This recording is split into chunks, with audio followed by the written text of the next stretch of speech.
Bem-vindos ao Papo de Direito, o programa que leva até você informações do mundo jurídico e aqui especificamente falando do direito da saúde. Eu sou Elton Fernandes, eu sou advogado especialista em plano de saúde e hoje eu estou aqui com uma brilhante convidada, alguém de muita qualidade técnica, que além da sua qualidade técnica é uma pessoa que também ministra aulas, também tem curso, é uma pessoa que eu admiro muito pela qualidade técnica, pela entrega que ela faz, pelo nível de conhecimento que ela possui na área. Doutora Marília Cavalheira está aqui conosco. É um grande prazer para mim poder recebê-la. Muito obrigado mesmo por ter aceitado aqui esse convite. Eu que agradeço, doutor Elton, por esse convite. Como o senhor sabe, né? Eu considero você um dos maiores, como você sabe, eu considero você um dos maiores advogados de direito da saúde, como mentor e como um exemplo mesmo. Então, para mim, é de grande valia estar aqui e receber todos esses elogios. Sabe que a recíproca sempre será verdadeira do lado de cá. Imagina, assim, ó, a minha tristeza contigo só é ficar me chamando de senhor e de doutor, de ter que fazer esforço para não fazer isso, Não, mas hoje eu vou me esforçar para não por fazer. favor, por favor, por favor. Olha, é um prazer imenso estar aqui contigo. Eu quero falar um pouquinho da tua trajetória, um pouco do teu conhecimento. A gente vai falar um pouquinho da área, do que você está vendo e pensando aí. Mas eu queria que você contasse para quem está conhecendo, primeiro, quem é a Marília e depois o que te fez chegar no direito da saúde. Oi, gente, boa tarde, boa noite. Eu não sei a que horas vocês estão escutando aí o podcast, né? Eu me chamo Marília, eu sou advogada de Direito da Saúde desde 2019. Na realidade, eu fui estagiária, então desde 2015 que eu trabalho com Direito da Saúde, mas eu tenho uma história interessante para contar, que antes de eu me formar em advocacia, na verdade, eu me formei em fisioterapia. Em 2011 eu me formei em fisioterapia, então desde antes dessa data, eu já vi a dificuldade que os pacientes tinham com os planos de saúde desde aquela época, certo? Com autorização, inclusive, de questões de materiais, de questão de terapia mesmo, a depender da terapia, da fisioterapia. Eu trabalhava especificamente com fisioterapia neurológica, com a Bobat, que hoje em dia é muito conhecido, mas na época não era nem tão divulgado assim. E sempre existiu muita negativa, e até hoje existe a negativa com relação ao Bobat, né? Então, quando eu desisti da fisioterapia, eu entrei para o direito, e eu entrei com direito, eu digo que eu nunca saí dessa área da saúde, porque eu permaneci desde o estágio, meu primeiro estágio já foi em direito da saúde também, porém, foi no lado oposto, né? Eu virei a casaca, eu trabalhei, eu estagiei para um dos planos de saúde. Saí desse escritório após o tempo de estágio e entrei em outro escritório que já trabalhava a favor do plano de saúde. Depois disso, quando eu me formei, eu trabalhei numa associação que se chama a DUSEPS, que ela trabalha só com direito da saúde. Lá eu era responsável por mais ou menos 700 ações, mas a gente tinha em média 7.000 ações. E quando um colega ele entrava de férias, a gente assumia ali a questão, os processos do colega, então a gente tinha ali muitas demandas. E hoje em dia, como advogada mesmo, sem ser da associação, eu também já tenho aí algumas centenas de ações para contar a história para vocês e para trazer aqui o conhecimento conforme a prática, né? Porque a teoria, a gente, a gente, a gente lê muita teoria, mas na prática muitas vezes é tudo tão diferente, né, Elton? É verdade, é verdade, é verdade. É, a gente costuma sempre dizer, né, na prática a teoria é outra, porque a gente sabe também o seguinte, tem contextos até regionais que variam muito Isso, no Brasil, né? Às vezes uma tese exatamente. emplaca bem em São Paulo, mas não emplaca aí, emplaca em Pernambuco, mas não emplaca bem em São Paulo. Tem essas particularidades regionais também. Hoje você trabalha em todo o Brasil, como é que é o seu foco? Eu trabalho em todo o Brasil, mas eu foco mais aqui no Tribunal de Pernambuco, sabe? Porque, querendo ou não, como a maioria das minhas demandas são daqui, então eu já sei exatamente a funcionalidade do tribunal daqui e quais são as teses que são mais favoráveis ou não do que em outra localidade. Mas atuo sim em todo o Brasil.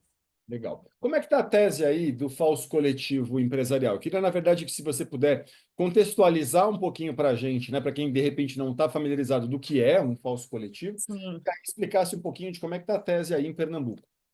Certo, eu vou explicar um pouquinho do que é o plano falso coletivo, na verdade, porque apesar dessa tese ser antiga, ela ganhou fôlego agora, né? Então, o que é, de fato, um plano falso coletivo? A gente sabe que existe ali os planos individuais e familiares e os planos coletivos. Dentre eles estão os planos empresariais. O que é que acontece em grande parte do Brasil? As grandes operadoras de saúde, elas deixaram de comercializar há tempos, algumas há mais de 20 anos, na verdade, os planos de saúde individuais e familiares. E na própria entrevista que foi fornecida para o Globo, essas operadoras, elas foram bem claras e disseram que deixaram de comercializar por questões estratégicas. E aí eu puxo para o meu lado, né? Que questões estratégicas são essas? Obviamente, as questões da regulação em cima dos planos individuais e familiares, que é muito mais elevada do que nas regulações dos planos coletivos, que a gente sabe que existe uma frouxidão na legislação com relação aos planos coletivos. Então, é mais fácil deles manejarem, né, ali aqueles contratos de acordo com os interesses dele, que na maioria dos interesses das operadoras de plano de saúde vai ser de fato o lucro. E eu não estou dizendo que elas não podem trabalhar com lucro, mas desde que elas não comprometam a vida e a saúde dos pacientes que estão contando com elas, mas com a frouxidão da legislação com relação aos planos coletivos, eles conseguem ali ter uma maior facilidade para atingir o objetivo deles, que é quanto mais lucro, melhor para a operadora de plano de saúde. E dentro dessas regras mais fáceis para eles estão os reajustes, tá? E nessa questão dos reajustes, o que é que acontece? A gente sabe que os planos familiares, eles têm ali o reajuste determinado pela ANS, que em grande parte das vezes eles são menores, né? Eles são mais baixos, eles são menores. Enquanto que os planos coletivos empresariais, ainda que sejam um PME, eles têm os reajustes mais elevados. Então, o que é que a operadora faz? Qual foi a lógica da operadora? Bem, eu vou aqui parar de comercializar os planos individuais e para as pessoas poderem participar de um plano, necessariamente elas vão ter que aderir a um coletivo, seja um coletivo empresarial, seja um coletivo por adesão. E aí veio um boom dos coletivos empresariais. Por quê? Porque a partir da pejotização, ou seja, uma única pessoa poderia ter um CNPJ, aí é que facilitou a contratação desses planos empresariais. Uma única pessoa poderia ter um plano empresarial, um plano coletivo, que não faz nem sentido, né? Como é que uma pessoa é um coletivo, assim, dentro do português, Era nem matemática, não rola, tem certo. mas as operadoras de saúde, ainda assim, elas regem esse contrato como se fosse um contrato coletivo e aplicando as regras do contrato coletivo. Então, por conta dessa situação, começou a ocorrer dificuldade no pagamento das parcelas mesmo. As pessoas começaram a ter dificuldade justamente por conta dos reajustes elevados. Tem casos aqui no escritório que chegou um reajuste anual de 45%. Isso não é nem reajuste de faixa etária. Não deveria ser reajuste anual. Então, o que a gente defende nessa questão da falsa coletividade é que esses planos que são contratados ou por uma vida ou por um número diminuto de vidas, ou por um mesmo núcleo familiar, eles devem ter as regras aplicadas aos planos individuais, as mesmas regras aplicadas dos planos individuais e familiares. Com isso, a gente protege com relação ao cancelamento daquele plano de saúde e também com os reajustes. A gente consegue reduzir ali a mensalidade porque vai substituir os reajustes e a gente reduz a mensalidade e aquela mensalidade não sofre ali um reajuste tão elevado. Então, essa é a base da tese do falso coletivo e é o que a gente defende aí dentro do judiciário. Legal. Como é que tá a tese em Pernambuco? Em Pernambuco isso emplaca bem? Como é que é? Então, em Pernambuco está emplacando muito bem. Eu digo, a gente tem uma coletividade aqui. Eu tenho grandes amigas que eu acabei formando no direito da saúde aqui, que a gente tem um grupo em que a gente milita mesmo com relação a esses reajustes de falso coletivo, estando sempre no fórum, estando sempre no tribunal, estando ali sempre sustentando. Por quê? Porque assim como o plano de saúde tem um lobby, a gente precisa fazer o lobby da gente. E eu até brinco muitas vezes, porque muita gente diz assim: ah, eu pego a tese e escondo a tese para mim. Deus me livre, por mim, pode pegar a minha petição, inclusive, igual, pode utilizar, porque quanto mais a gente disseminar, quanto mais conhecido ficar, mais fácil da gente defender, porque vai ver que são vários beneficiários que estão sofrendo com essa situação. Então, aqui em Pernambuco, a gente está tendo muito sucesso com relação a essa tese. Tanto no primeiro grau, o primeiro grau um pouco menos do que o segundo grau, mas tanto no primeiro grau quanto no segundo grau. Aqui, né, especificamente, as câmaras mudaram. Antes a gente tinha 6 câmaras no tribunal e todas eram favoráveis à tese do falso coletivo. Hoje em dia nós temos apenas 2 câmaras que decidem sobre planos de saúde, que é nova, veio desde novembro do ano passado. A gente até ficou meio temeroso, mas a gente fez o nosso trabalho, foi lá, conversou e mostrando lá o nosso direito. E por enquanto as 2 câmaras também elas entendem por esse direito. Então aqui é um direito muito bom. E também tem a questão do STJ, né? Que a gente sabe que tanto a terceira quanto a quarta turma, elas são um pouco divergentes, na maioria das vezes. Mas com relação à falsa coletividade, elas são bem convergentes. Então, essa decisão deles, né? Ela vem acontecendo há mais de 5 anos, então já é uma decisão consolidada. Não tem ali um tema, não tem uma súmula, mas já é uma decisão bem consolidada, que não vem sofrendo alterações. É realmente considerado ali um número diminuto de participantes ou um único núcleo familiar, a falsa coletividade.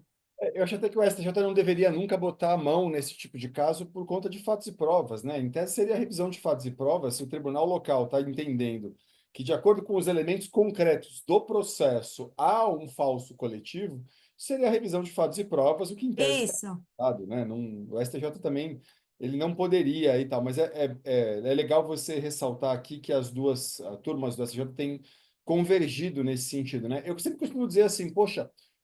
Quando a lei foi criada em 98, provavelmente o legislador, até pelo contexto histórico, talvez ele nem imaginasse que um dia o seu Zé e a Dona Maria só conseguiriam contratar plano de saúde se abrissem uma empresa, né?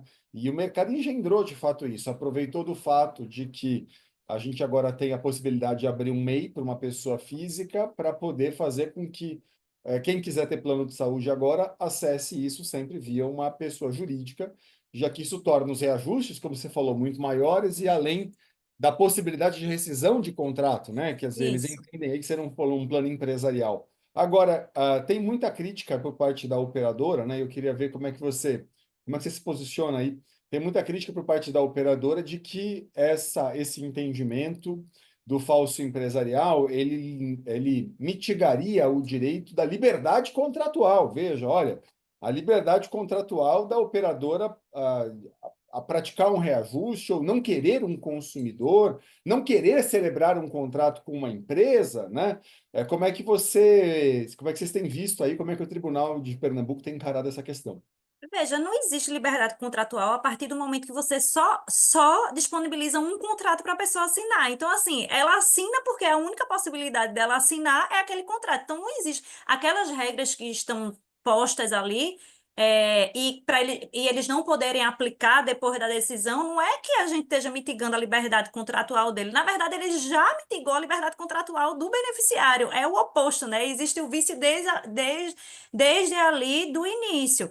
E a gente tem que lembrar que, ainda que exista uma liberdade nessas empresas privadas, contratuais mesmo, falando da liberdade contratual, nenhuma dessas liberdades pode atingir o direito fundamental do beneficiário. E também não pode atingir a função social do contrato. A partir do momento que ele gera um contrato em que coloca aquele beneficiário em risco, ele está atingindo ali, ele está indo de encontro com a função social do contrato, porque não vai surtir o efeito daquele contrato ali, ele não vai durar durante o tempo esperado, que é o ad eterno, né? Você contrata um plano de saúde para ficar nele ad eterno, você não contrata para daqui a 2, 3 anos residir. Então, ele acaba por ferir ali a função social do contrato. Então, existe essa questão aí, não existe essa mitigação da liberdade contratual por parte do plano de saúde, existe por parte dos consumidores. E quando existe ali, quando atinge o consumidor de uma forma ilegal, vamos dizer assim, irregular, a gente não pode nem dizer que é ilegal, mas irregular, o judiciário ele tem que agir. A ele a gente recorre. Perfeito. E tem uma questão que eu acho que é muito importante aí, que é, né, essa questão de que as operadoras de planos de saúde, elas também preferem vender os contratos empresariais porque elas entendem que assim elas conseguem controlar melhor quem entra num plano de saúde. E aí, Isso. ao longo do tempo, você vai alijando, consequentemente, criança com autismo, você vai alijando idosos, você vai alijando pessoas que ficam à margem do sistema, que querem pagar pelo sistema, claro, obviamente, entrando eventualmente com uma questão pré-existente, elas cumpririam uma eventual carência ou cobertura parcial temporária naturalmente, mas vai ficar na margem do sistema. Quer dizer, o sistema vai também fazendo, alijando aí esses consumidores todos e fazendo com que o consumidor não consiga entrar num contrato de plano de saúde, né? Eu sei que Pernambuco foi um estado pioneiro na questão do autismo, porque estabeleceu um IAC aí, e Isso. agora estou sabendo que esse IAC está em certo risco, né? Queria que você contasse um pouquinho para a gente dessa história. Veja, essa questão de que ele está em certo risco, a gente descobriu assim, nas conversas internas, né? A gente não tem nada oficial, de fato, sobre isso.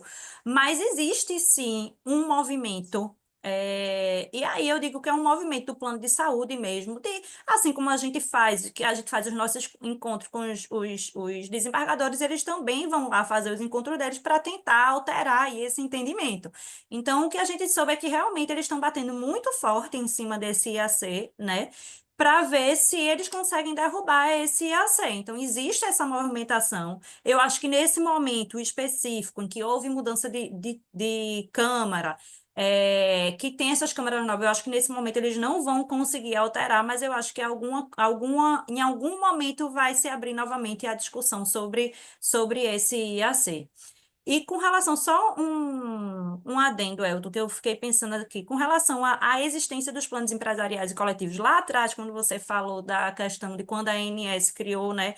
Sendo assim, talvez um pouco ingênua, porque eu até, com respeito à ANS, mas eu também falo muito mal dela.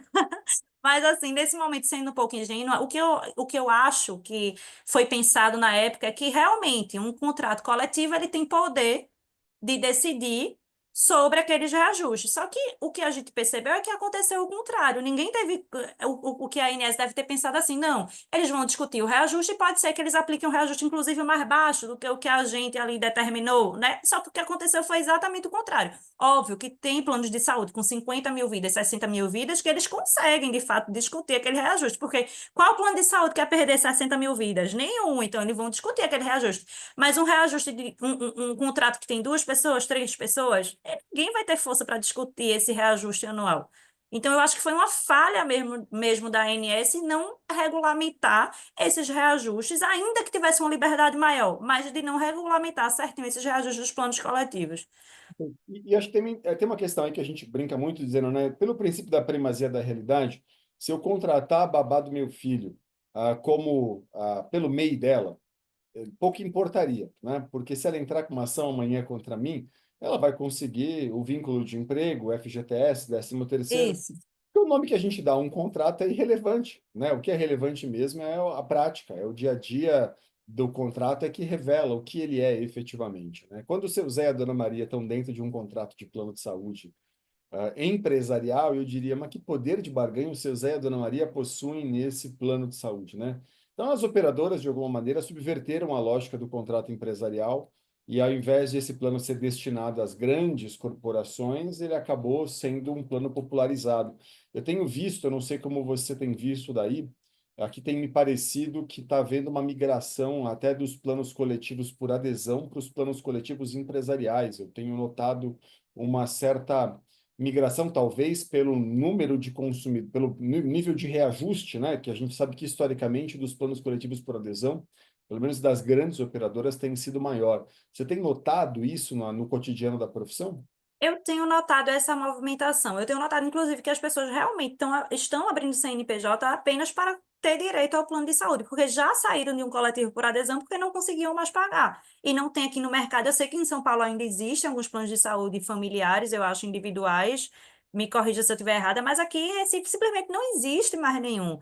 Nem o próprio Apvida, que antes fornecia, está fornecendo plano de saúde individual. Então, assim, aqui realmente é escasso, não tem nada. E é uma das coisas que a gente defende, ó. Aqui em Recife não tem. Não tem plano de saúde para onde a pessoa queira ir. Para ela ir, ela precisa necessariamente abrir um CNPJ ou se vincular a uma entidade. Mas e as pessoas que já saíram desse plano de saúde coletivo por adesão? A única opção dela é abrir um CNPJ e entrar no plano de saúde empresarial, que aceitam uma vida, inclusive.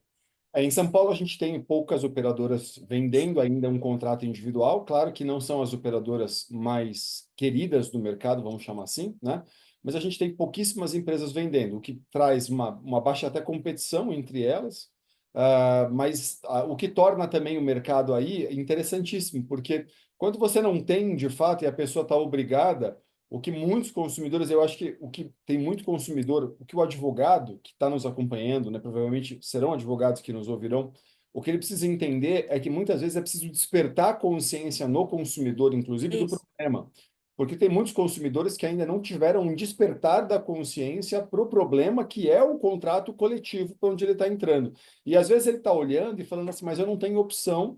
Então, quando fica um pouco mais caro, ele vai lá e troca de plano de saúde, sem se dar conta de que, se ele tivesse conversado com um profissional especializado, talvez esse profissional tivesse caminhos diferentes para que ele pudesse aí manejar e reduzir o valor da mensalidade e até recuperar valores. Isso, exatamente. Mas esse beneficiário ele pode fazer isso até uma certa idade. Porque quando ele atinge ali a idade, aos 60 anos, né? Quando ele se torna idoso, os planos de saúde já começam a negar. Então, ele já não consegue mais fazer esse manejo. Enquanto ele consegue fazer, não que seja a melhor opção, mas ainda ele consegue, de alguma forma, reduzir a mensalidade, ali ainda às vezes 50% de redução de mensalidade, mas quando ele chega nos 60 anos, quando ele se torna idoso, já não consegue. A maioria dos contratos aqui só aceitam até 65 anos, passou disso, não aceita mais. Aí você fica pensando. Aí você até diz assim, diz para ele, né, quando ele vem lhe procurar, não, mas o plano de saúde não pode não aceitar você por conta da sua idade. Mas aí, de todo jeito, vai ter que entrar com ação para incluir ele no plano de saúde ou entrar com ação para reduzir a mensalidade. Aí eu digo, ó, já está nesse plano de saúde, vamos tentar ir pelo caminho da redução da mensalidade por aqui, né? Porque entre um e outro, se você entrar num novo coletivo, daqui a 3, 4 anos você vai sofrer a mesma coisa e vai acontecer tudo de novo. Então, ainda existe isso. O que eu digo é, abra uma reclamação na ANS, porque também não é para deixar barato esses planos que não aceitam, seja idoso, seja pessoas com deficiência, né? Mas vamos entrar na justiça para reduzir a mensalidade desse plano de saúde aqui. O consumidor tem uma dualidade nessa hora, eu fico pensando, né? Se ele declara uma doença pré-existente, ele não entra no contrato. Se ele não declara, é fraude e ele Fraude. pode ser excluído do plano. Então, tem uma Exatamente. dualidade difícil na vida do consumidor quando só sobra para ele um contrato de plano de saúde empresarial, muitas vezes, né? É duro para esse consumidor também não saber como ele deve se comportar, como ele deve agir, porque às vezes ele vai dizer, o corretor orientou a não declarar. Mas a gente sabe que na prática isso também não faz com que torne lícita a opção Exatamente. de omitir a declaração de saúde do plano de saúde. É difícil, a vida do consumidor tem sido complicada aí. Você, então, até aqui, na questão do autismo, você não notou nenhuma diferença, nenhuma mudança de posição do tribunal local, mesmo com Não, afetando essa questão toda? não, ainda não, porque o IAC ainda está vigente. Então, assim, ainda que eles não queiram, já escutei várias vezes, tanto de magistrado quanto de desembargador, dizendo que não concordavam com o IAC, mas como ele existia, ele precisava decidir com base nele. Mas então a gente já sabe que existem algumas discordâncias com relação a isso, mas como o IAC ainda está vigente, eles não têm o que fazer, ainda bem que eles ainda continuam decidindo com base no IAC, mas que dá medo de uma hora esse IAC cair, dá, porque aí a coisa vai ficar complicada aqui, sabe?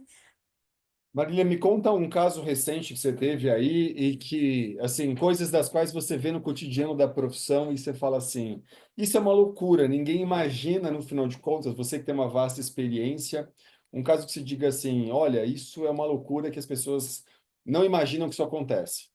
Veja, uma loucura, eu vou dizer uma loucura. Para mim, uma das últimas ações que eu peguei, que era duas pessoas apenas, uma idosa e uma não idosa, pagando R$ 24.000 de plano de saúde. Duas únicas pessoas pagando R$ 24.000 de plano de saúde. E digo mais, não era um plano de saúde tão antigo que venham recebendo reajuste de 20 anos. O plano de saúde ele tinha apenas 5 anos de contrato. Eles começaram pagando R$ 8.000 e estavam pagando R$ 23.000. Então, a gente entrou com a ação, a ação ainda não acabou, mas teve a tutela de urgência, e pelos cálculos que a gente fez naquele momento, a mensalidade ficaria mais barata, inclusive, do que quando eles entraram no plano de saúde. Saiu de 23.000 para R$ 5.000. Caramba, caramba, uau, uau. E aí, fora a recuperação de valores que eventualmente você E pode. aí, fora a recuperação de valores, porque foi um caso assim. extremamente. Perdão, eles entraram com 5 mil também, então ficou praticamente a mesma mensalidade. Eles entraram com um pouquinho mais baixo de 5 mil, é porque o que aconteceu? Nesse caso, voltando, só para eu não falar, só para eu não misturar os casos. Nesse caso, eu só tive acesso aos últimos 5 anos de contrato, mas na verdade ele tinha entrado a 8. Então, reduziu mais do que os 5 anos que eu tive ali da primeira Ah, mensalidade, né? Aí veio para 5 mil e pouco. Mas veja, você sai de 23 mil reais para 5 mil reais, aí você vê a quantidade de abusividade que existe num contrato desse. e a quantidade de dinheiro, muitas vezes, que o advogado que não sabe, que não domina a tese, deixa na mesa, né? Porque não Sim, consegue sim. manejar uma ação judicial como essa, né? E Exatamente, isso é uma coisa exatamente. também muito, né? Porque assim, puxa, só isso, por exemplo, né? Que a gente não vai ficar falando de valores, mas só isso, por exemplo, quanto, no final de contas, de ressarcimento esse consumidor eventualmente pode ter lá no final da ação judicial. Esse é um valor expressivo. Isso, isso. São valores bem altos que eles têm de ressarcimento ali. Não só aí, veja, a maioria dos contratos, esse daqui vai ser óbvio, vai ser um valor exorbitante ali por conta dessa discrepância enorme. Mas a maioria dos contratos a gente consegue reduzir ali 50%, né? A média. Eu digo que sempre quando chega alguém para falar comigo, eu digo, olha, geralmente a gente reduz entre 30% e 70%, mas depende muito do tempo de contrato que você tem, dos reajustes que forem aplicados, existe ali toda uma sistemática para a gente identificar qual vai ser a redução. Mas a média mesmo está ali em 50%. Então, sempre é um volume de dinheiro que a pessoa, assim, tem a receber. No final, não só eles ficam felizes por conta da redução da mensalidade, que na cabeça deles era a única coisa que eles iriam conseguir. Quando a gente diz que não, que eles ainda têm um valor a receber, aí é que a felicidade corre solta. Legal, legal, legal. E aí me conta um pouco desse momento aí. Eu quero saber um pouco de como tá. Francisco chegou na sua vida. Francisco é um bebê, o filho da Marília, e eu quero saber como é que está sendo a vida de mãe, conciliando essa vida de mãe com a vida de advogada. Como é que é a vida de quem tem um escritório e ainda é mãe? Veja, eu não vou iludir ninguém, não, viu? É uma loucura.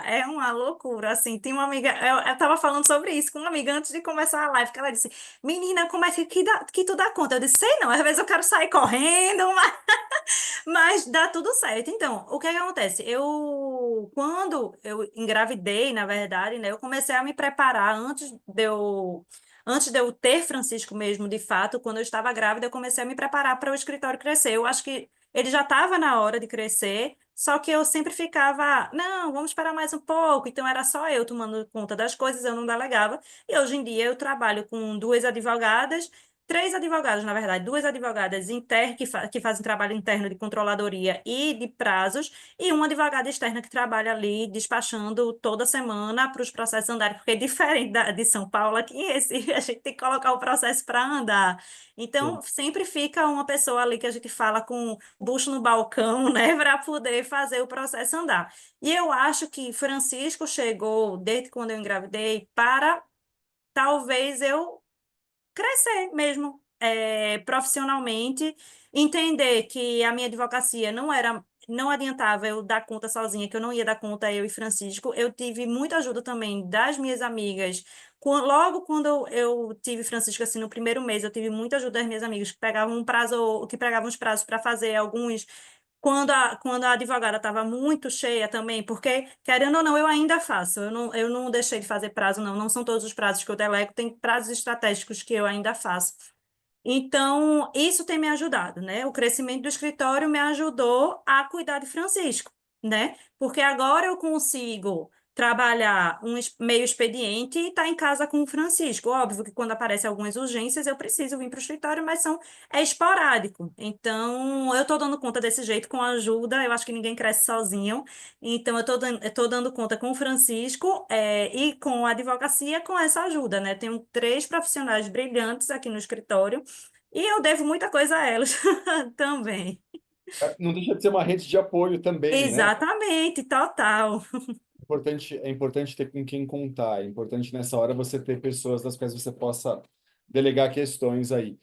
Você percebe no dia a dia, sendo mãe, isso te tornou uma profissional? É claro que eu imagino que o seu dia tem que conciliar essas múltiplas tarefas e a questão de ser mãe, mas eu tenho uma percepção, às vezes, eu não sei se você tem essa mesma noção, mas Eu percebo muito com a minha esposa isso, de que o fato de ter ela tornado mãe faz com que ela, quando ela está no trabalho, ela tenha que ter um foco muito grande no trabalho para resolver questões, porque ela sabe que eventualmente tem uma vida fora de casa que agora não dá mais para ficar levando. Então ela diz, minha esposa tem uma frase que ela diz assim, que a sociedade às vezes foge de contratar mães, né, dizendo, ah, mãe, contratar mãe é um problema.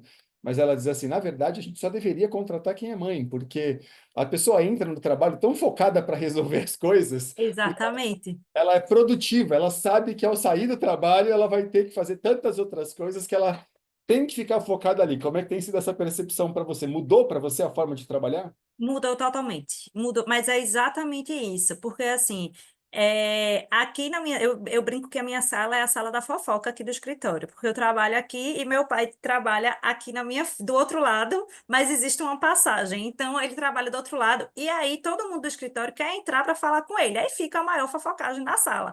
Aí hoje em dia eu digo, ó, ninguém entra, pai, se quiser sair para conversar, conversa lá fora, por quê?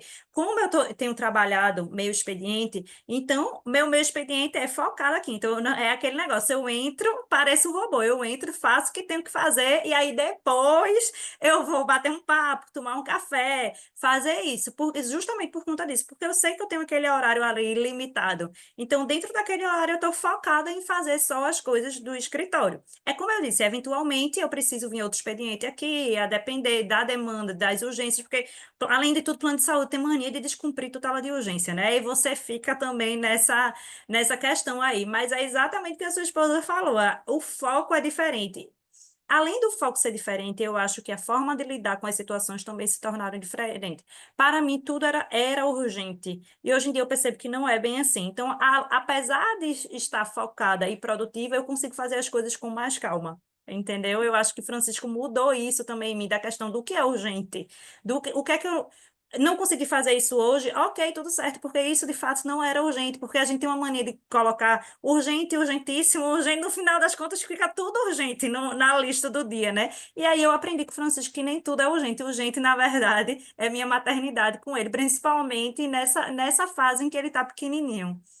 Interessante o que você está me dizendo. Recentemente me falaram que a palavra prioridade não tinha plural até muitos anos atrás. A gente não falava essa palavra no plural, né? Porque prioridade, quando a gente coloca muita coisa como prioridade, é porque certamente algumas dessas coisas ou não são a sua prioridade, ou você está perdendo o foco daquilo que é uma prioridade efetivamente. Porque a gente deveria priorizar uma coisa num determinado momento, resolver aquilo, para que aí a gente pudesse ir resolver outras tantas questões. Então, essa visão de quem foi mãe acaba sendo muito interessante. Eu percebo muito isso dentro da minha esposa também, de que agora, quando ela chega no trabalho, ela tem um foco em falar, não, agora eu preciso me concentrar aqui e resolver, porque daqui a pouco vai demandar, né? E como é que tem sido isso, por exemplo? Você leva ele para fazer, teve que já levar para participar de ato? Como é que foi? Como é que foi a receptividade? Hoje você olha e consegue identificar problemas na estrutura, por exemplo, dos tribunais ou do Poder Judiciário, ou você foi muito bem acolhida nesses momentos em que você teve que levá-lo? Não, eu nunca cheguei a levar ele. Na verdade, eu nunca cheguei a levar ele. Eu conseguia deixar o leite congelado, então quando eu precisava sair, eu saía muito rápido. Então, muitas vezes eu ligava, por exemplo, quando eu precisava fazer a sustentação, eu sempre pedia prioridade, porque eu era lactante, e aí, na maioria das vezes, me davam prioridade. Só uma única vez que não me deram, eu fiquei bem chateada, mas foi assim, uma única. E passou, o resto de fato me davam prioridade. E quando eu precisava ir ao fórum, eu ia ao fórum pela manhã, que era exatamente o período que eu precisava fazer as coisas do escritório, que o leite estava lá congelado, então quando eu saísse, eu tinha aquele período, aquele tempinho que ele tinha para tomar o leite, então eu tinha aquele período para resolver as coisas. Então, como aqui o fórum mudou, ele só de fato funciona, o primeiro grau, né? Ele só funciona pela manhã até as 14 horas, então foi exatamente por isso que eu escolhi o horário da manhã. Então eu conseguia fazer tudo e voltar para casa e tá tudo certo. Eu nunca precisei levar ele, não. Mas Eu sei que no Fórum do Recife existe uma parte lá para amamentação, e eu não sei se no tribunal, no segundo grau, existe, eu não sei, mas eu sei que no fórum, no primeiro grau, existe. Então, assim, eu não tive muita dificuldade com relação a ele especificamente, porque eu acabava sem levar ele para os lugares. Eu preferia deixar o leite e quando voltasse, estava tudo certo, sabe?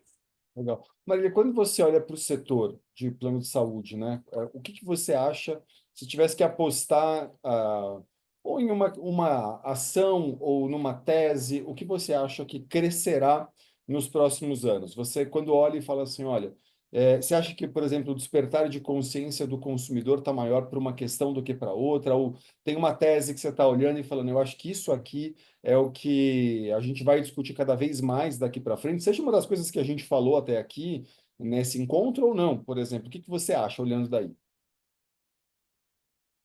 Eu acho que essas questões de reajuste, elas vão crescer cada vez mais, principalmente quando vier a regulamentação, né, do projeto de lei que está para passar aí justamente para regulamentar as questões dos planos de saúde coletivos. Então, eu acho que as demandas dos planos coletivos, elas vão crescer demais, seja de reajuste, seja de outra questão, como a questão de rescisão unilateral e inclusão de dependente, porque ainda tem muito isso. Tem planos de saúde que eles não incluem mais dependente, eles já colocam no contrato. Por quê?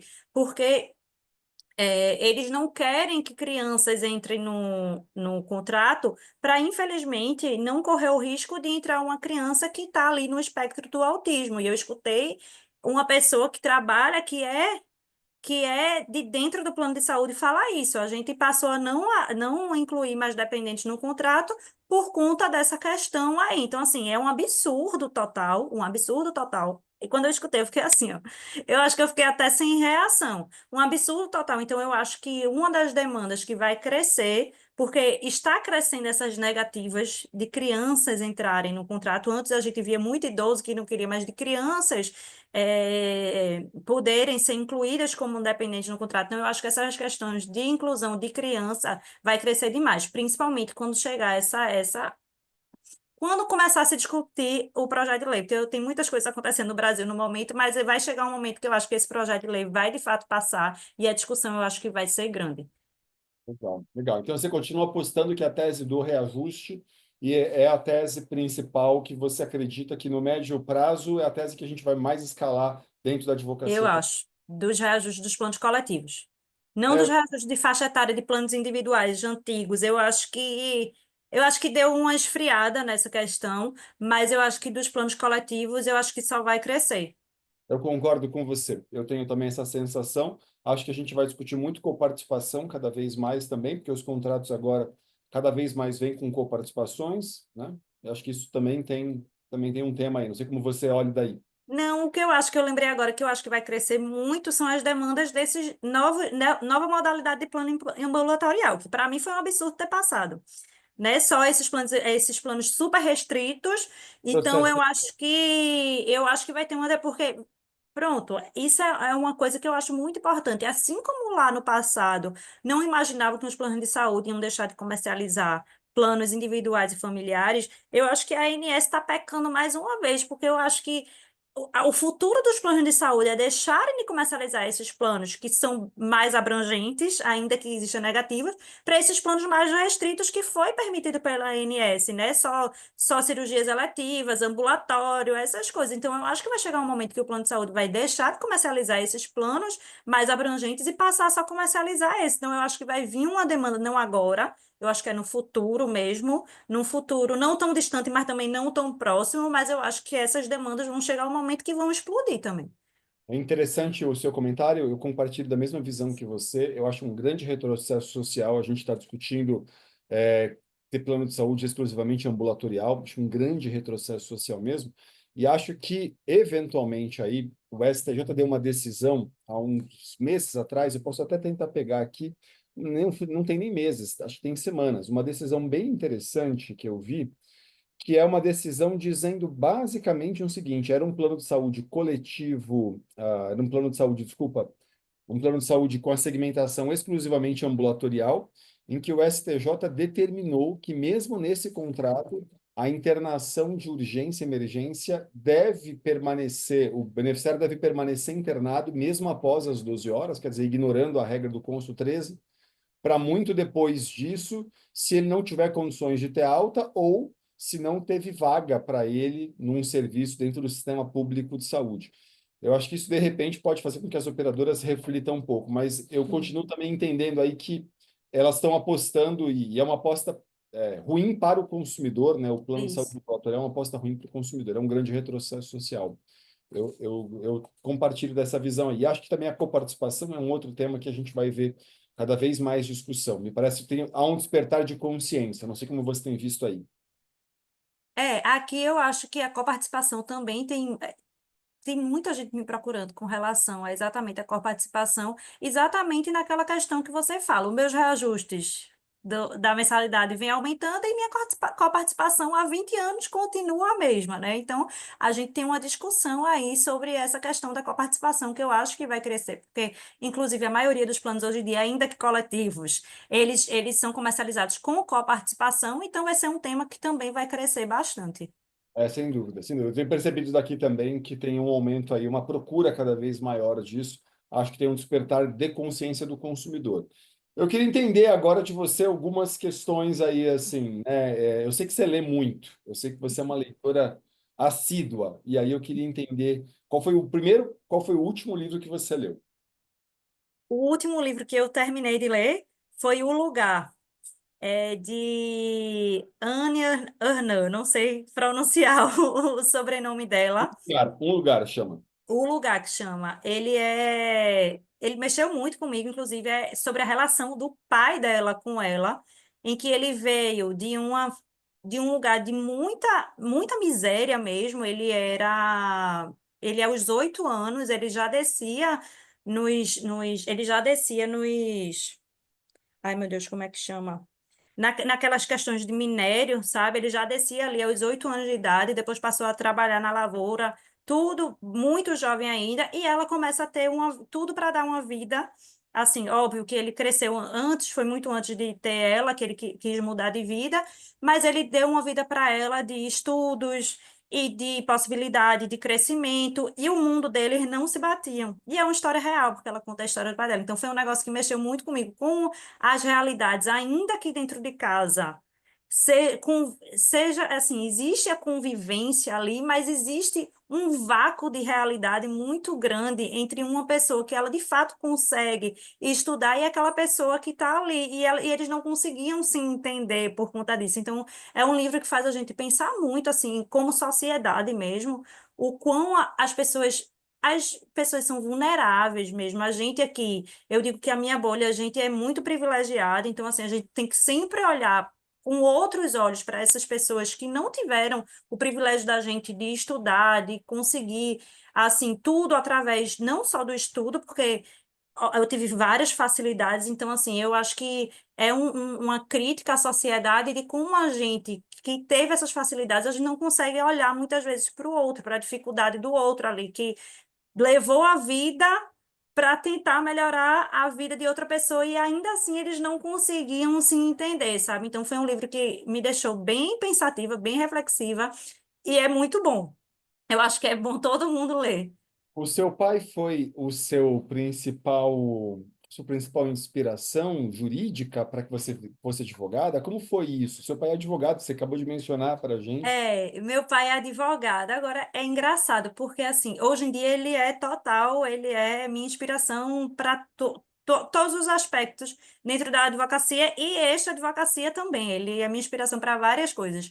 Mas é engraçado que na época que eu fui fazer direito, ele achou, e hoje em dia é interessante que ele pede muita desculpa, ele achou que eu não tinha perfil de advogada.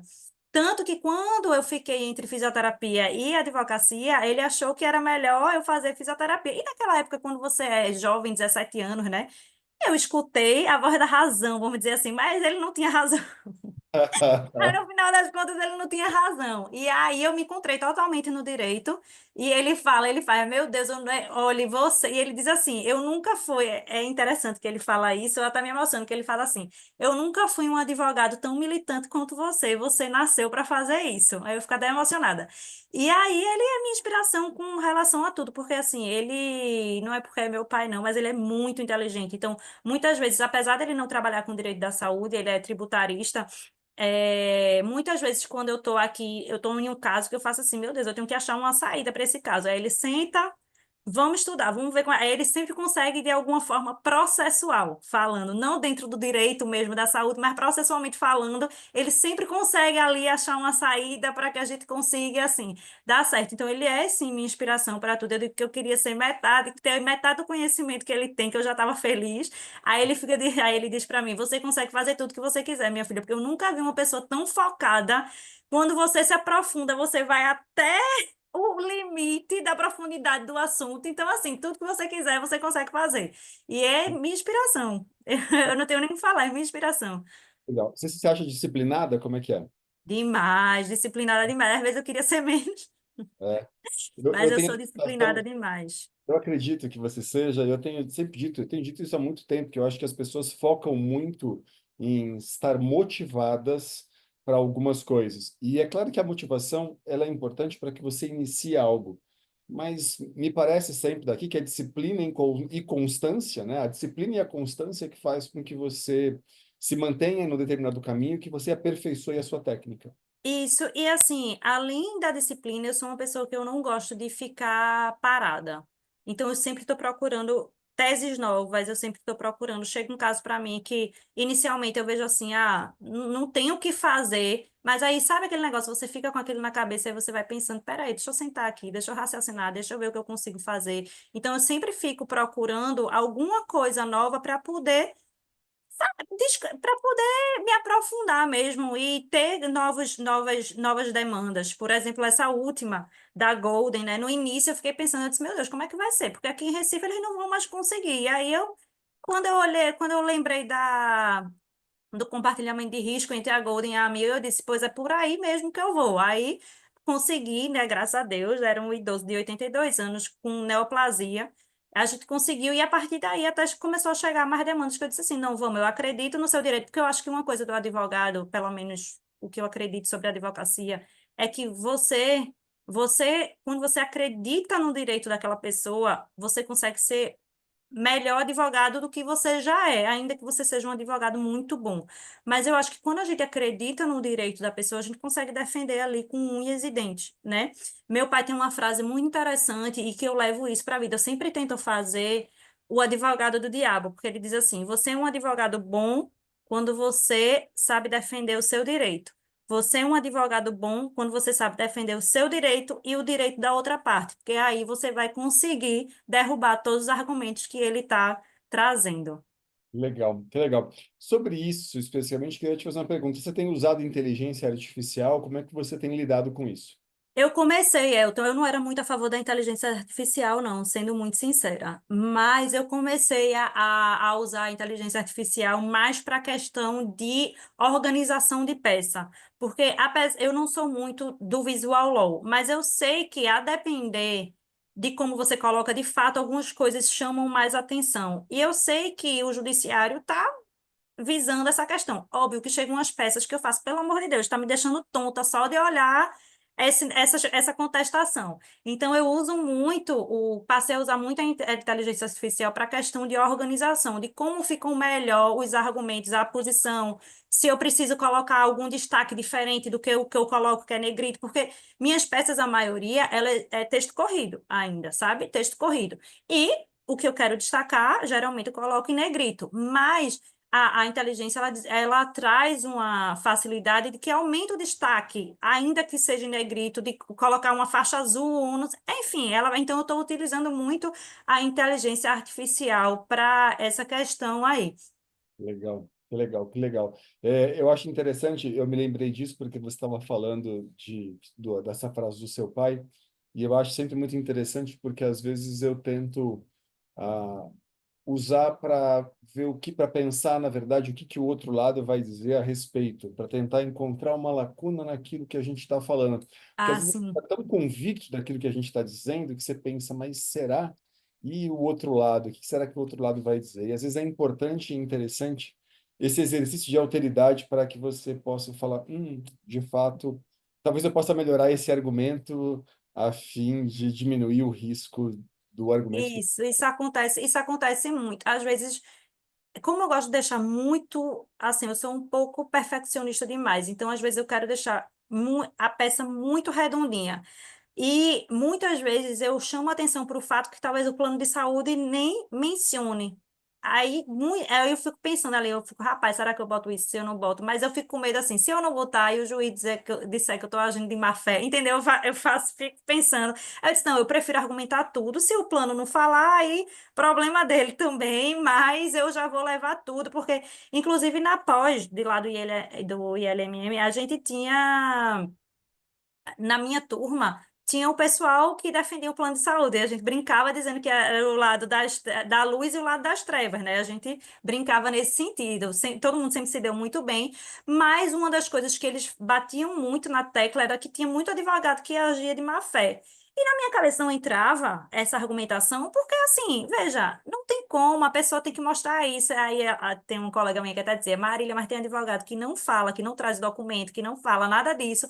Justamente porque ele acha que ninguém vai rebater, que ninguém vai trazer isso. Eu disse, não, eu prefiro trazer toda a redonda, ainda que o plano de saúde não fosse trazer essa informação, eu prefiro do que sobre para mim depois. Aí eu já prefiro entrar rebatendo, sabe? Que eu acho que é a mesma coisa que você faz. Já entra rebatendo.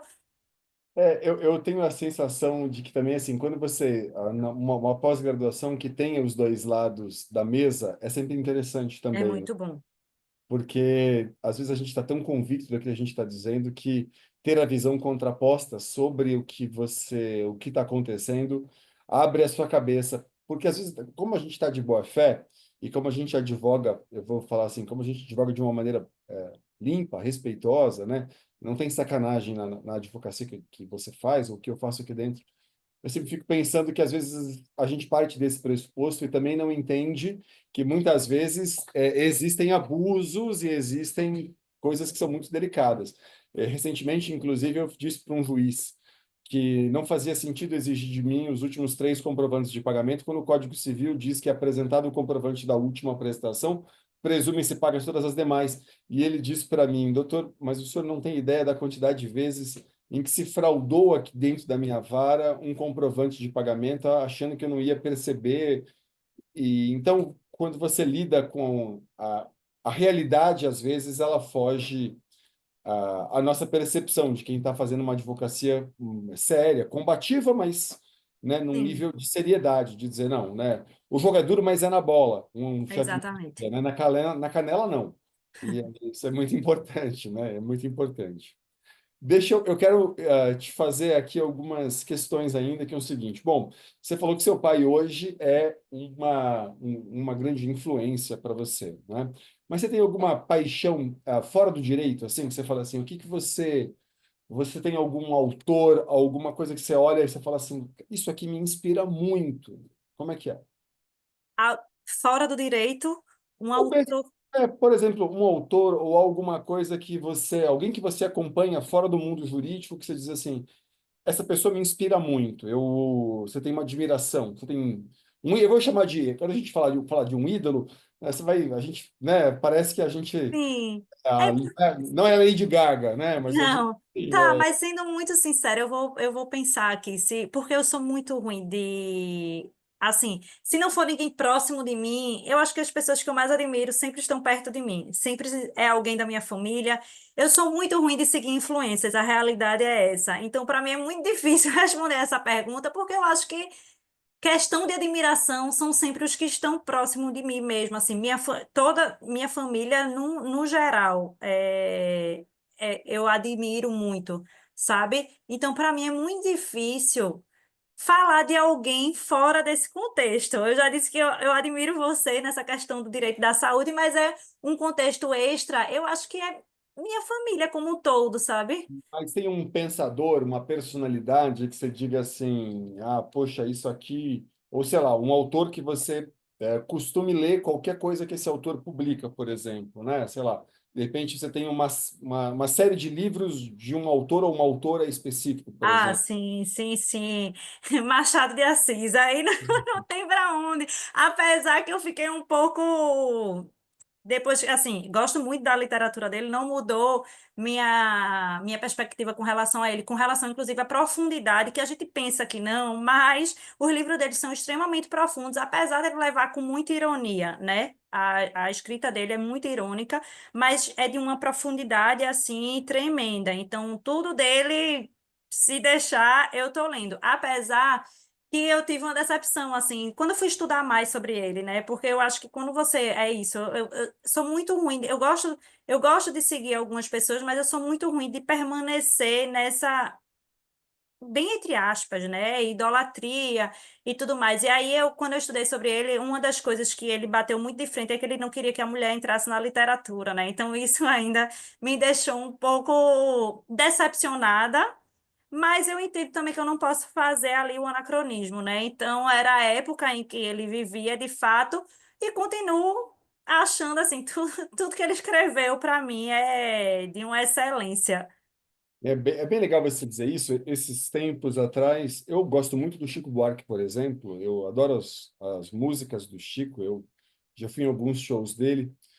E eu estou entendendo o que você está me dizendo e eu achei muito bonito. A Marieta Severo, que foi uma esposa, né? A Marieta todo mundo conhece. Baita Uhum. atriz. A Marieta. Perguntaram para Marieta Severo se o Chico Buarque trocava a fralda dos filhos, né? Das filhas, né? No caso. E a Marieta deu uma resposta que eu achei lindíssima. A Marieta disse: o Chico é um homem do seu tempo. De forma que ela não minimizou o papel dele enquanto pai, não, mas evidentemente ficou compreensivo que o Chico, obviamente, não Trocava trocou a as fralda fraldas. das filhas, né? Porque é um homem do seu tempo, né? Então, quer dizer, Exatamente. o homem daquele momento histórico, dentro daquela sociedade, Isso. talvez ele tenha sido mais vanguardista do que era possível para aquele homem, para aquele momento histórico, dentro daquele contexto, né? Exatamente, exatamente. E a gente sempre tem que levar em consideração isso, né? Principalmente dentro da literatura em si. Tem umas coisas que a gente lê que você faz, meu Deus, como é que cabia esse tipo de linguajar? Às vezes é isso, como é que cabia esse tipo de linguajar, esse tipo de expressão? Mas aí a gente não pode trazer para os tempos de hoje, é isso, né? Pelos tempos do amanhã, na verdade, talvez nós não passaremos, né? Eu sempre digo, Exatamente. talvez um dia meu filho me acuse de ter dado carne para ele. Você me ensinou a comer carne, né? Talvez ele me acuse disso no futuro, entende? Talvez a sociedade do futuro olhe para a gente falando, olha que hábito estranhíssimo que eles tinham, olha o que eles faziam, né? Mas à luz do hoje, pelo menos, eu digo que eu estou muito seguro de que eu estou fazendo o que eu acho que eu O estou fazendo melhor, melhor, exatamente. né? Então, assim, nós seremos os dinossauros da manhã. Então, Sim. mas eu entendo essa coisa do Machado de Assis. O que que você destacaria? Um livro do Machado de Assis que você destacaria? O livro dele é Dom Casmurro. Dom Casmurro. Dom E Casmurro. traiu ou não traiu, Marília? Não traiu. Ela não traiu, é isso. Ela era uma mulher à frente do tempo, entendeu? Ela só era à frente do tempo Livre. dela. Era uma pessoa que tinha ali toda vamos dizer, o início de um feminismo ali sobre o que ela queria, o que ela deixava de querer, as vontades dela. E por conta disso, ele era doido, na verdade. Eu acho que era despirocado ali. Ai, muito bom, muito bom, muito bom. Me conta aqui uma coisa agora que eu quero também entender. Uma coisa que o direito te ensinou, uma coisa que você diz assim, olha, isso eu aprendi com o direito e eu não teria aprendido apenas fazendo fisioterapia, por exemplo, né, que é uma profissão valiosíssima e importantíssima para a sociedade, mas algo que o direito te ensinou. Veja, o direito me ensinou que a gente nunca pode desistir, porque muitas vezes a gente começa o processo dando tudo errado, tudo errado, tudo errado, mas chega lá no final a gente consegue uma decisão belíssima, né? E se a gente tivesse desistido das primeiras negativas, vamos dizer assim, né? Desde os primeiros indeferimentos, desde os primeiros despachos, a gente não chegaria a ter essa decisão final bonita. Então, o direito me ensina a não desistir, que cada dia é um dia, né? Porque cada decisão é uma decisão e isso serve para a vida.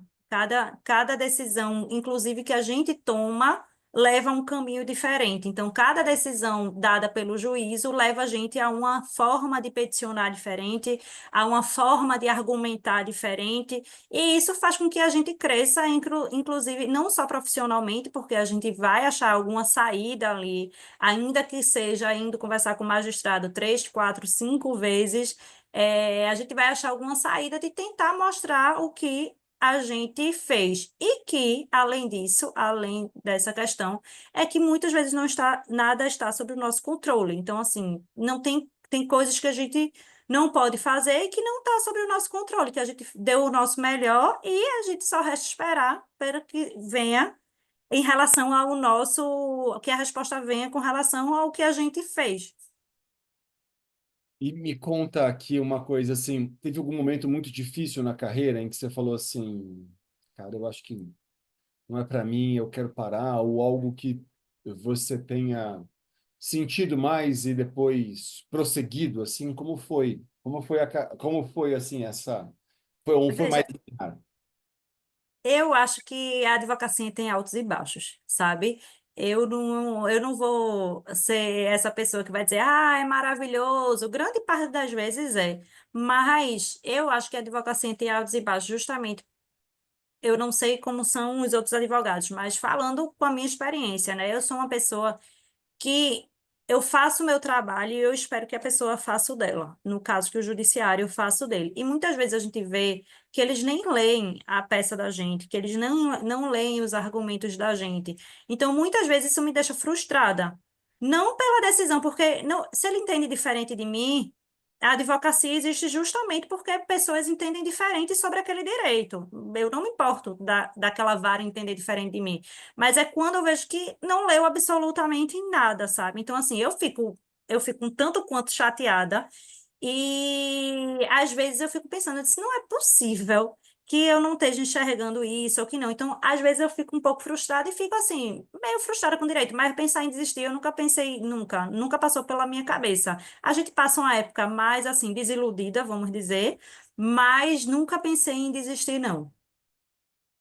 E como é, finalizando aqui com você, queria saber o seguinte: há muita culpa envolvida em ser mãe e, ao mesmo tempo, ser uma advogada que empreende, que tem um escritório. Quanto de culpa essa mãe e essa advogada está carregando aí? Me conta um pouco. Ai, meu Deus, ó, o olho chega enchendo de lágrima aqui. A mãe, nasce uma mãe, eu digo que nasce uma mãe, nasce uma culpa, né? Então, hoje mesmo que eu não tive, eu tô tendo que trabalhar, passar um período na defensoria, então hoje, como eu tive que, não precisei, então eu passei o dia inteiro, trabalhei um momento só e passei o resto do dia com o Francisco justamente para estar aqui às 4 horas da tarde para poder participar. Eu acho que a gente vai manejando, mas existe uma culpa. Existe uma culpa que no dia que eu passo direto, que às vezes eu não volto para almoçar em casa, aí eu faço, meu Deus, mas aí eu tô perdendo a hora do almoço. Aí falo com meu marido, peço para ele gravar um vídeo para ele mandar para mim. E aí, para ver ele comendo e tudo isso. Então, assim, existe uma culpa. Você se sente culpada o tempo inteiro. Ou você se sente culpada porque não está trabalhando e está com seu filho, ou você se sente culpada por estar trabalhando e não estar com seu filho. Mas, assim, muita terapia para dentro e a gente vai levando. Você faz terapia há quanto tempo? Há 12 anos, eu acho. 12 anos. Aí teve uma época que ela quis me dar alta, eu comecei a arrumar problema. Ela, tá bom, então vamos tratar o motivo de por que você não quer sair da terapia. Mas eu acho isso muito, muito relevante, né? E eu sei que tem muitas mulheres que passam pela mesma situação. Eu também não. É claro que a vida do homem talvez seja um pouco diferente, né? A sociedade não espera de um homem aquilo que se espera de uma mulher. Ninguém pergunta para mim onde está seu filho enquanto eu estou trabalhando, É né? isso. Né? Mas para uma mulher em geral pergunta-se, né? Ah, onde está? Com quem ficou a criança, né? Com quem o Francisco está agora, E quem não pergunta, pensa. né? É assim sempre, né? Mas ao mesmo tempo, eu sempre disse isso para minha esposa. Eu acho que assim, é claro que num primeiro momento a criança está se constituindo e é sempre muito difícil a gente ter essa compreensão e tem inevitavelmente algum nível de sofrimento para a criança, algum nível de, né, da ausência do pai ou da mãe. Ao mesmo Sim. tempo, eu também olho para o futuro e digo assim, eu acho que eles se orgulharão, Sim. né, dos pais que têm, que trabalham, que empreendem e que compreenderão no futuro, sobretudo para uma mulher, sobretudo para uma advogada que é militante, que é combativa. Francisco vai olhar no futuro e vai se orgulhar da mãe Eu que, espero. né, Mas também se ele, é engraçado que eu não crio expectativas sobre. Eu gostaria de me orgulhar, assim, eu gostaria de me orgulhar dele não nas minhas expectativas, mas assim. Que ele seja uma pessoa feliz e que cumpra com o que ele veio cumprir aqui, na vida dele, não sob as minhas expectativas. Eu não sei se eu espero que ele tenha, se ele tiver orgulho de mim, ótimo, né? Mas eu não sei se eu crio essa expectativa do orgulho que ele vai ter de mim. Agora, falar em culpa, o seu evento foi motivo de terapia. mesmo. Conta pra Porque gente. ele não vai, né? Ele não vai.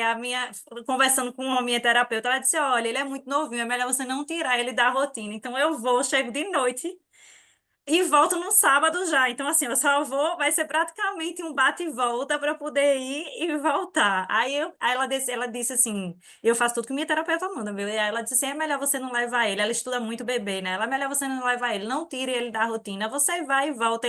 Marília, 2 dias não vai fazer a menor diferença na vida dele. E é a primeira vez que você vai ficar Não. 2 dias sem vê-lo, A então. primeira vez.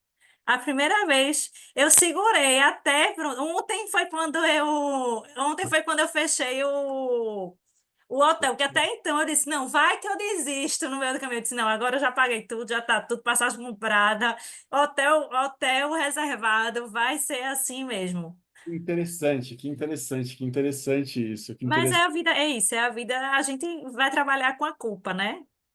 Interessante. E você, a minha última questão para você, quando você olha para trás e você vê a sua trajetória, vê de onde você começou, vê as lutas e vê tudo, né? Você, eu não vou fazer disso minha última pergunta, porque eu tenho uma outra antes sobre essa mesma questão. Você olha para trás e você fala, eu estou onde eu queria estar, você ou você ainda fala, não, não é isso, há incômodos, como é que você olha para trás, ou você fala, não, como é que você tem enxergado a sua trajetória? Veja, eu cheguei já onde eu queria estar. Eu cheguei onde eu queria estar, mas a gente sempre quer mais, né? Então, vamos dizer que a Marília, de quando se formou, ela jamais imaginou, na realidade, que ela teria o próprio escritório dela e que ela seria dona da própria vida. No modo de dizer assim, porque eu fico brincando que quem é dono do nosso vida, da nossa vida são os nossos clientes, mas no sentido literal da palavra, de que eu sou dona da minha vida, eu faço a rotina que eu quero e eu tenho pessoas que me ajudam em tudo isso. Então, eu jamais imaginei, porque eu saí da faculdade dizendo, não quero ser empreendedora, eu quero trabalhar para alguém. Veja como era a minha mentalidade. Eu dizia, eu quero sentar, trabalhar e saber que no final do mês vai cair aquele dinheirinho, ó, na minha conta, sem eu me preocupar, sem eu ter preocupação, não sabia eu. Que na verdade eu me tornei exatamente o oposto do que eu dizia que eu não ia, mas a partir do momento que eu tive a consciência de que eu queria crescer, né, de que eu queria crescer, eu cheguei num ponto que, vamos dizer assim, é satisfatório. Eu já me imaginava aqui, eu me imaginei aqui nesse momento, mas quando eu cheguei nesse momento, eu acho que eu quero crescer mais um pouco, né? Quem sabe ter um escritório igual ao seu. Ah, vai ter, vai ter. Você já é um sucesso, já, e é um prazer imenso. E eu queria te fazer, então, aqui uma última questão, que é quando você olha para trás, então, você está num lugar onde você gostaria de estar, como você disse, e quando você olha para trás, você pode dizer o quê para aquela menina no primeiro ano da faculdade, no primeiro dia da faculdade? O que que você diria para ela, né? O que que você tem a dizer para aquela Marília? Eu, Ave Maria, eu tô emotiva, eu acho que acho que depois que eu virei mãe eu fiquei muito emotiva. Eu acho que eu viraria para ela e eu diria, deu certo, pode ficar tranquila. Que Porque lindo. quando eu saí da fisioterapia, eu não sei, na minha cabeça eu não tinha opção de errar de novo. Na minha cabeça era como se eu tivesse errado.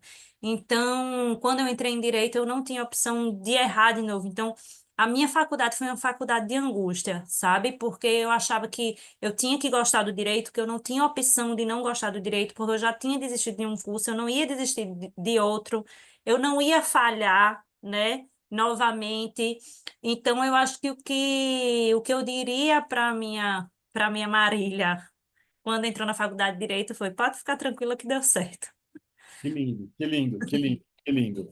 Eu tenho um prazer imenso de ter recebido você aqui hoje, de ter feito essa conversa com você. Foi exatamente o que eu imaginava mesmo, assim, um bate-papo que flui muito bem. Você é uma pessoa agradabilíssima, uma profissional muito competente, é uma honra para mim recebê-la aqui. Muito obrigado mesmo, mesmo por ter aceitado esse convite. E eu espero reencontrá-la em breve, agora que eu vou encontrar você pessoalmente, e é uma honra Sim. para mim ter você aqui. Obrigado mesmo por ter aceitado esse convite, Marília.